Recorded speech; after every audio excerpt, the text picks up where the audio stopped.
Ating unang balita, sa gitna ng patuloy na pagulan at pagbaha, dulot ng habagat, hindi tumitigil ang Eastern Police District sa pagbibigay ng tulong at suporta sa mga apektadong residente sa kanilang nasasakupan.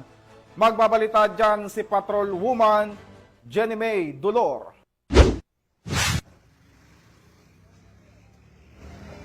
Patuloy pa rin ang pagtulong ng ating mga kapulisan katuwang ang lokal na pamahalaan sa lungsod ng Pasig, Mandaluyong, Marikina at San Juan at iba pang mga sangay ng gobyerno sa pagsasagawa ng relief operation para sa mga kababayan nating naapektuhan ng baha, dala nga ng southwest monsoon o habagat, lalo na sa mga kababayan natin na nasa mga evacuation center. Sa ngayon, unti-unti nang humuhupa ang baha at bumaba na rin ang tubig sa Marikina River.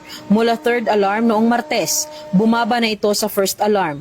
Subalit patuloy pa rin ang pagbabantay sa lagay ng panahon dahil sa pabugso-bugsong ulan na posibleng magpapataas ulit ng mga tubig sa ilog. Ang ating mga kapulisan naman dito sa buong Metro East ay patuloy sa pagsasagawa ng seguridad.